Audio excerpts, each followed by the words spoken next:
सिंध मुक़द्दस अक़ीदो ऐं ईमान वा। सिंध मुक़द्दस अक़ीदो ऐं ईमान वा।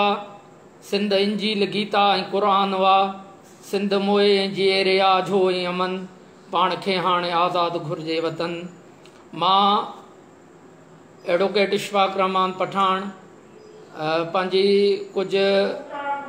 नाल ऐं जाहिल माण्हुनि जेको आहे सो मुंहिंजी वीडियो जेका धाबे जी जे अंदरि उनखे एडिट करे ऐं पूरी सिंध में फैलायो आहे ऐं इहो पैगाम ॾिनो आहे त असां सिंध जा दुश्मन आहियूं ऐं सिंध सां असांजो जेको आहे सो जेको ताल्लुक़ु आहे उहो असांजो मुतासिर कंदड़ न आहे ऐं सिंधी माण्हुनि सां जेको मुंहिंजो ताल्लुक़ु आहे या मुंहिंजी जेका पंहिंजी बज़ाते ख़ुदि मां GSN क़ौमी महाज़ जो उहिदेदार बि रही चुको आहियां ऐं मूंखे ॼण के धारियो पेश कयो वियो आहे। मां इन जी तरदीद कंदे ऐं इन जी मज़म्मत कयां थो पियो ऐं दोस्तनि खे मां ॿुधाइण थो चाहियां त मुंहिंजो मरण ऐं जीअण हिन सिंध धरती सां आहे ऐं कल्ह बि असां सिंध धरतीअ जी वहदत जे लाइ ऐं सिंध धरतीअ जी मुक़द्दस हिफ़ाज़त जे लाइ सरे मैदान ते हुयासीं। अॼु बि इंशाअल्लाह बरसरे मैदान आहियूं ऐं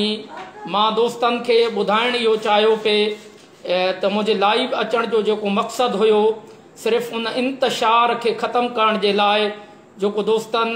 जेके मैसेजिस ठाहे करे ऐं मुंहिंजी वीडियो खे एडिट करे ऐं ग़लति प्रोपेगंडा ऐं मनफ़ी जेको आहे सो रुझान पैदा करे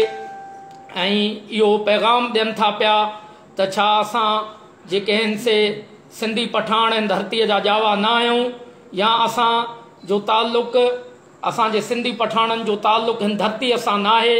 इन में का सर्टिफिकेट वठण जी काई बि ज़रूरत कान्हे का। मां GSN क़ौमी महाज़ जे प्लेटफॉर्म तां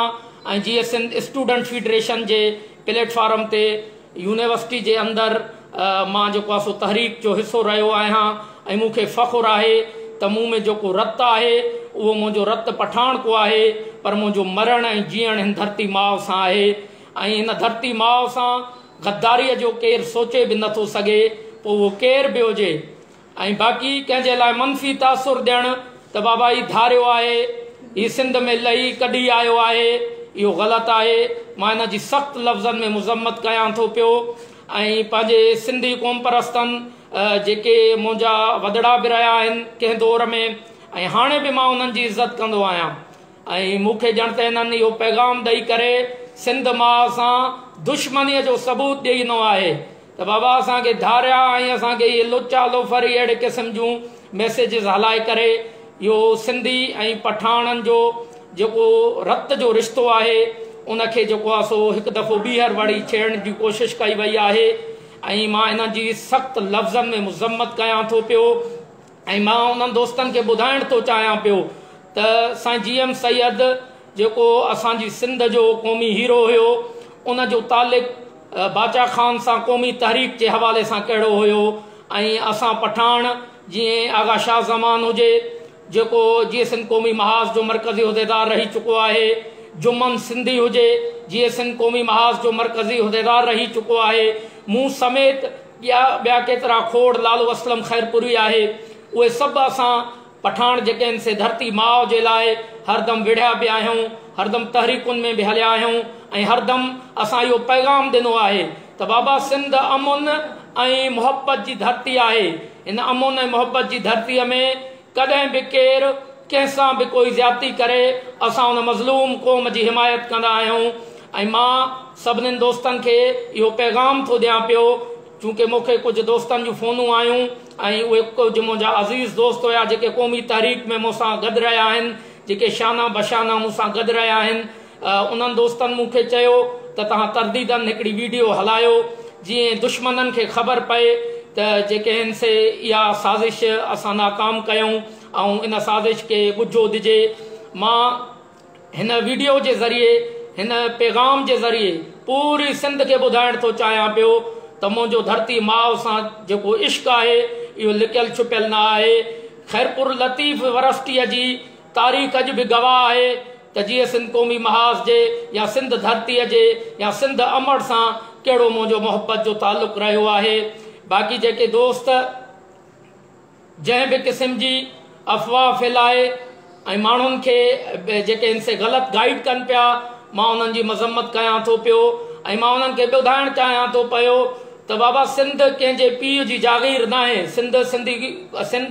सिंध में रहंदड़ मारवाड़नि जो वतन आहे ऐं इन जे लाइ हर क़िस्म जी असां क़ुर्बानी ॾियण जे लाइ तयारु आहियूं। बाक़ी दोस्त जेके पठान ऐं सिंधियुनि जो जहिड़ो कराए इंतशार पखेड़णु चाहिनि था पिया, मां उन्हनि जी मज़म्मत कयां थो पियो त अहिड़े क़िस्म जे अहिड़े ग़लति अफ़वाहनि खे छॾे करे ऐं जेको आहे सो कंहिंजी किरदार कुशी कजे ऐं कंहिंखे जेको आहे सो ग़ैर सिंधी जेको आहे सो चई करे ऐं उन जे किरदार जे ख़िलाफ़ु ॻाल्हाइजे। मां हिन जी भरपूर मज़म्मत कयां थो पियो चूंकि भलारो महीनो आहे ऐं रमज़ानुल मुबारक जो मुक़दस महीनो आहे। मूंखे ज़रूरी मूं सम्झो पिए त हिन जी वज़ाहत कजे ऐं इनशा अल्लाह मां जेको आहे सो पंहिंजे कंहिंखे बि सर्टिफिकेट वठण जी ज़रूरत मूंखे कान्हे का। मां सिर्फ़ु हीअ वीडियो इन जे लाइ लाइव आयो आहियां त दोस्तनि खे ॿुधायां त अहिड़े क़िस्म जूं शरअंगेज़ शयूं कराए तव्हां मुल्क ऐं क़ौम जे वसीतर मफ़ाद खे धचको था पहुचायो। तव्हांजो मक़सदु क़ौम ऐं मुल्क खे नुक़सानु पहुचाइणु आहे। इन जे करे मां दोस्तनि खे गुज़ारिश थो कयां पियो त बराए महिरबानी संजीदगी सां इन ॻाल्हियुनि खे वरितो वञे ऐं जंहिंजी जेका महिनत आहे घटि में घटि उन्हनि जी उन महिनत खे जेको आहे सो रायगा न कयो वञे। ऐं मूंखे उमेद आहे त सिंध जा जेके बि सान्यावंद अदीब ऐं दानिश्वर दोस्त आहिनि, असांजूं महिनतूं लुकियल छुपियल न आहिनि। दोस्तनि खे ख़बर आहे हिन महिल बि सिंधी पठान अदबी फोरम असां ऑल सिंधी पठान युथ जे प्लेटफॉर्म तो हलाए रहिया आहियूं, जंहिंमें असांजे सिंधी पठाननि जूं जेके महिनतूं आहिनि, सिंधी पठाननि जो जेको सिंध धरती जे लाइ जेको आहे सो उन्हनि जूं कुर्बानियूं आहिनि उनखे असां उजागर कयूं पिया ऐं इनशा अल्लाह उजागर कंदा रहंदासीं। तव्हां दोस्तनि जी महिरबानी। ऐं आख़िर में हिन शेर सां पंहिंजे हिन लफ़्ज़नि जी जेको आहे सो पुॼाणी कंदुसि त सॼणो ऐं साणे कंहिं अणासीअ न विसरे हेफ़ तनी खे होए वतन जन विसारियो। ऐं हिन शेर सां चवंदुमि त अचबो त जिगर शेर जो धारे अचबो, हर देव ऐं राकास खे मारे अचबो, ए मंज़िल मक़सूद तोसां वाइदो आहे, अचबो त हर हाल में अंजाम खे पाड़े अचबो। वॾियूं महिरबानियूं दोस्तनि जूं लख लाइ। अस्सलाम वालेकुम। G S N.